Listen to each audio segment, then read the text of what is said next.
Every day that goes by, the shutdown gets better for the political prospects of the Democrats, but every day that it goes by, it gets a lot worse for the American people. Now, Democrats, senators might start to feel that a little bit personally when they try to fly out of airports, and you see some of the impacts that are already occurring with respect to TSA and air traffic control. And families around the country are already seeing the impacts, and it's about to get a whole lot worse. Because we just needed 5 more votes, 5 more Democrat votes that the Democrats wouldn't give us yesterday, the American people are going to miss a lot more and feel a lot more pain and miss a lot more paychecks in the very near future. So shame on the Democrats. Shame on the Democrats for doing this to the American people. I mean, look at that. Really? Every day gets better for us? Every day gets better for us. That's their thought about what this shutdown means. So shame on the Democrats for what they're doing to the American people. Republicans want our troops to get paid. We want our air traffic controllers to get paid. We want our TSA agents to get paid. We want our border control agents to get paid. And we have voted that way now in the United States Senate 7 times to open up the government. Democrats in the Senate are the last hurdle to getting the government open again and the American people back to work. But what?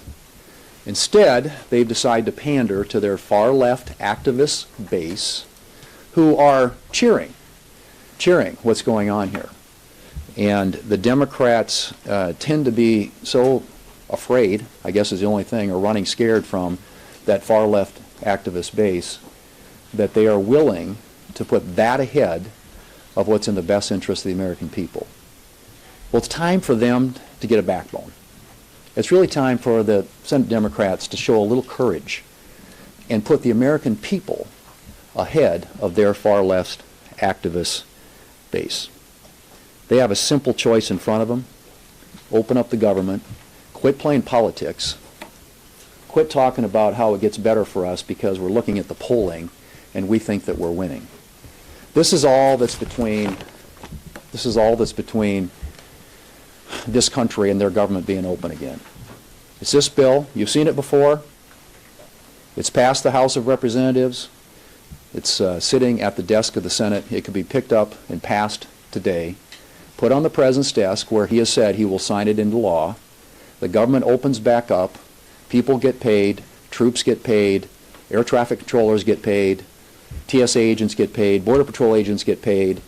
And we get back to working on behalf of the American people. That's really, this is it. This is all that is between this country being back to work again, and it's 5 Democrats in the United States Senate. We have a majority of United States senators. 55 out of 100 senators are voting to open up the government. We need 5 bold, courageous Democrats with a backbone who are willing to take on their far-left activist base, join us in passing this, to do it anytime, send it to the President, he'll sign it into law. It's that simple. Something they've done 13 times when they had the majority here in the United States Senate and President Biden in the White House. 13 different times. Continuing resolutions are a routine practice around here. They don't get hijacked for extraneous policy writers, and we didn't do that. No gimmicks, no policy writers, no partisan attachments to the bill that came over that the Speaker and the House passed and sent to the Senate. It's just a straight-up bill to keep our government open so we can continue the appropriations process and get back to work for the American people. Speaker Johnson. I want to thank Leader Thune for strong principled leadership over here in the Senate. They have held the line and done the right thing. I'm so delighted that he keeps holding up our House product here.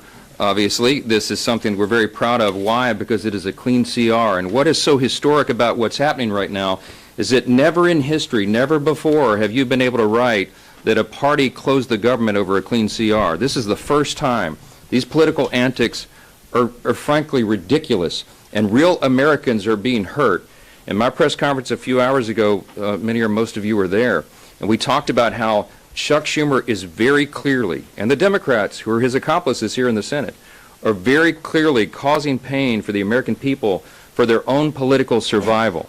And I shared a couple of headlines. I'll share them here again. Politico yesterday, their headline, quote, "Chuck Schumer's critics are satisfied." See, he's trying to appease the radical left base of his party. That's clearly what's going on, and no one can deny it. And apparently it's having the desired effect. Here's another one. CNN reported yesterday, Democrats say even missed paychecks for U.S. troops won't be enough to end the shutdown alone. It continues. The co-founder of Indivisible, radical left group, as you know, Chuck Schumer hasn't surrendered yet. Quote, "I call that progress." David Hogg, the former DNC vice chair, too radical even for the DNC. They kicked him out. Okay, he said yesterday, "We give credit where credit is due. This is a big step up for Chuck Schumer." There was Democrat aide. This one's pretty amazing. CNN reported a few hours ago. The shutdown will last as long, this is the aide reporting on what's being said behind closed doors with the senators on the Democrat side. The shutdown will last as long as public perception is on their side, short of, quote, planes falling out of the sky. Because air traffic controllers are experiencing a shortage now, I guess? I mean, it's just absolutely stunning. The Republican Congress has voted 8 times now. Once in the House, 7 times in the Senate. In fact, Lily, will you bring that up? I think visual aids are helpful sometimes because they're trying to obscure these simple facts. Okay, these are the facts. These are the dates. The Republicans in Congress have now voted 8 times to pay the troops and all the other federal workers. We did it on September 19th in the House 3 weeks ago today, and now the Senate, under Leader Thune's leadership, has voted 8 times. These are the dates. September 19th they did it. September 30th, October 1st and 3rd and 6th and 8th and 9th, over and over and over. The Republicans voted to open the government and pay the troops, and the Democrats every single time voted for them not to be paid, not to pay TSA agents. If your flight's canceled today, you can blame it on the Democrats. They are the ones that are making sure that air traffic controllers have shortages. We don't want planes falling out of the sky, for heaven's sake.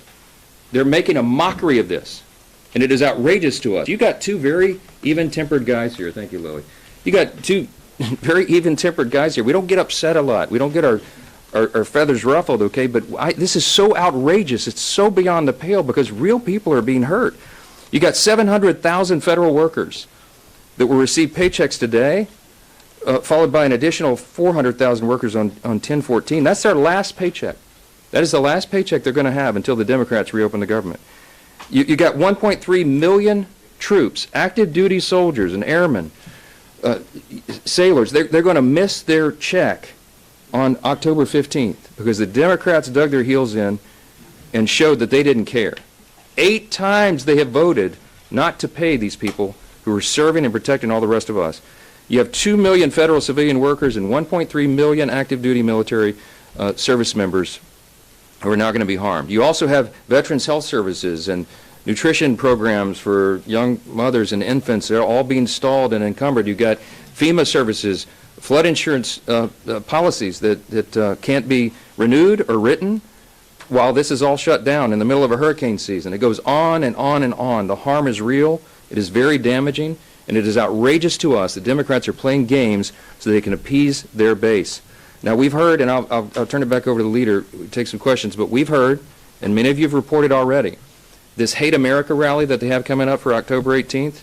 The Antifa crowd and the pro-Hamas crowd and the Marxists, they're all going to gather on the mall. We got some House Democrats selling T-shirts for this event. It is an outrageous gathering for outrageous purposes, but the Democrats in the Senate have shown that they're afraid of that crowd, that they don't want to bow, that they want to bow to them, bow the knee to them, and they don't want to take incoming from them. And so they're willing to hold the American people hostage so that they don't have to face an angry mob that's a big chunk of their base.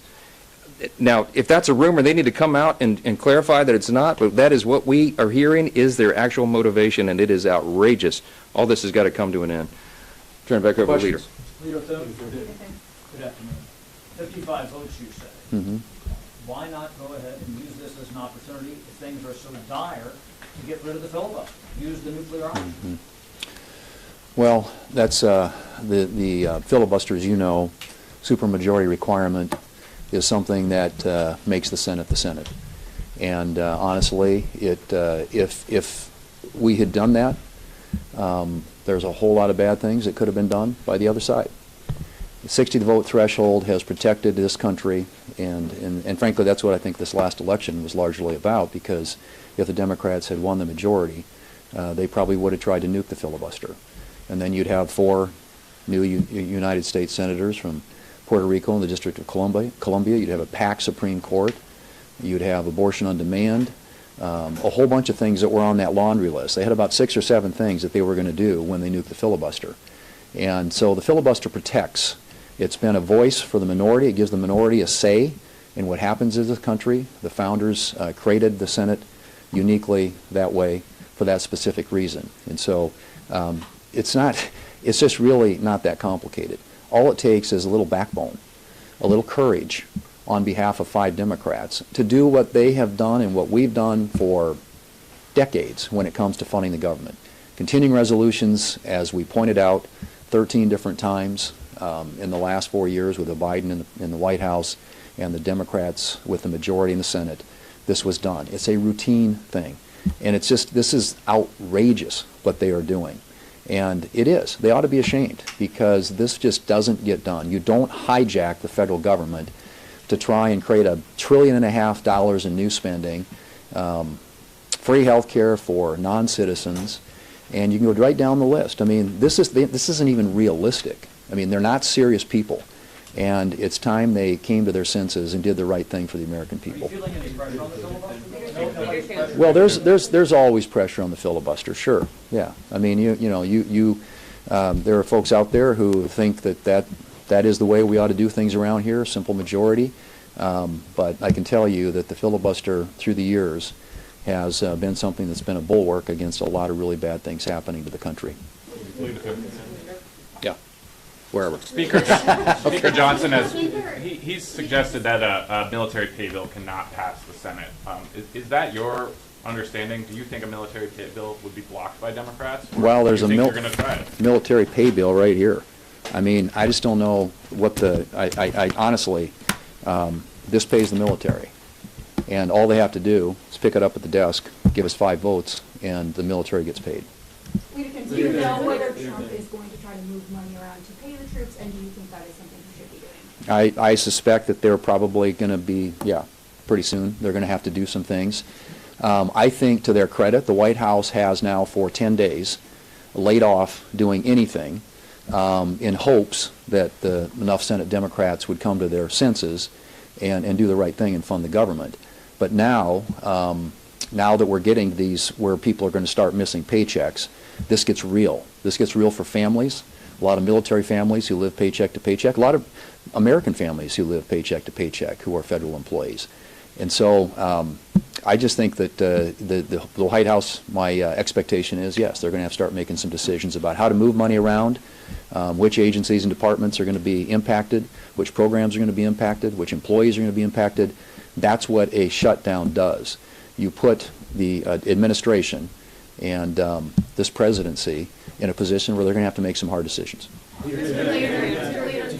Yesterday you discussed, or you reported that you discussed giving a date certain for a vote, or giving some sort of assurance that there would be a vote on a Obamacare tax-free bill. Could you talk through that, what you're thinking, and what happened there?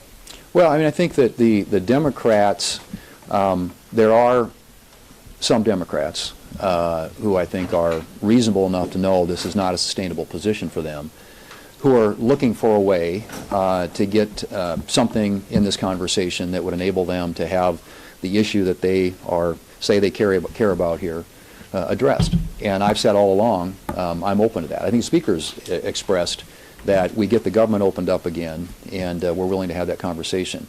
And frankly, so those are some things that I think are perhaps real possibilities, but it doesn't happen absent voting to open up the government.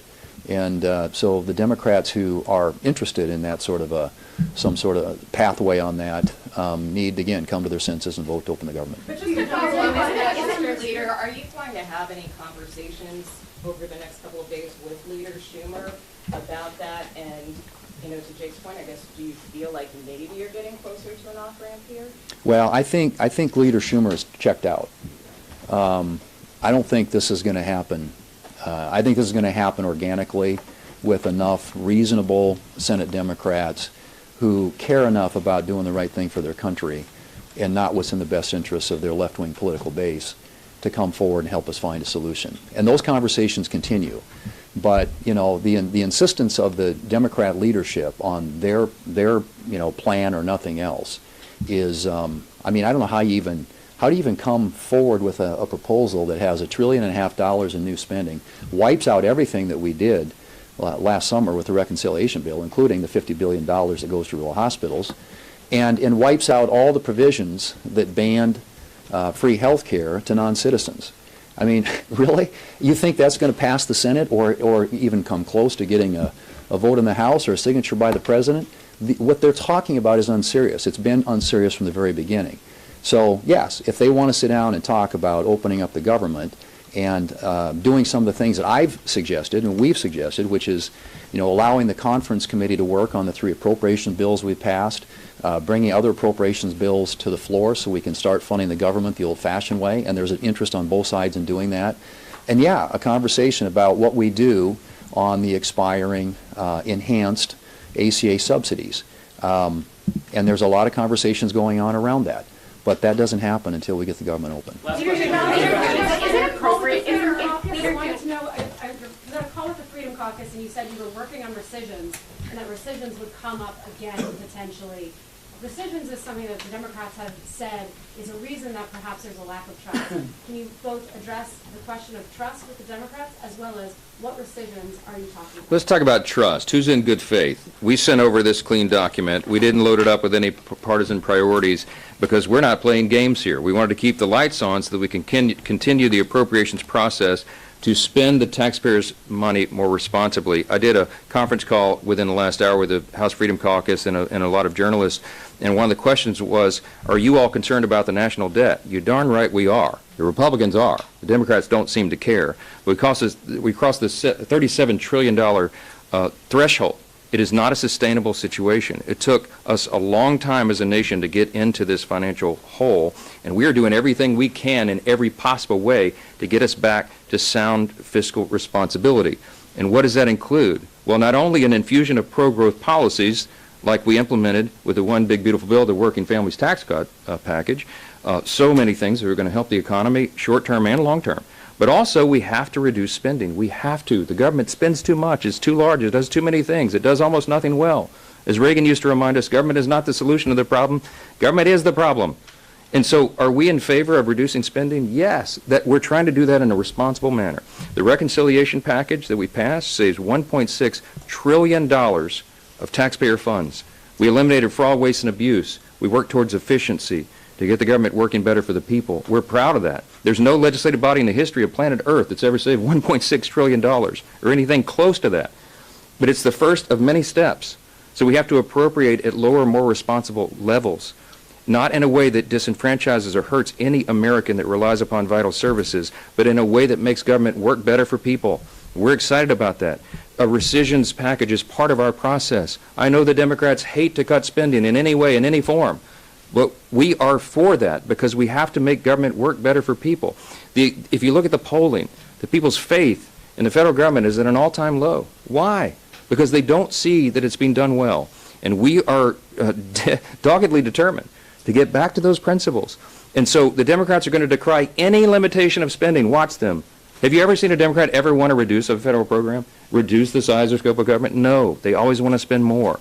We cannot afford to do that. We have to do it better. The Republican Party are the ones that are going to return us to fiscal sanity, and all of this is part of that. This simple CR is part of that. We didn't load it up with partisan priorities. We tried to make it simple because we had appropriators in the Republican and Democrat parties who joined together and said, in the House, and said, you know what? Give us 7 more weeks.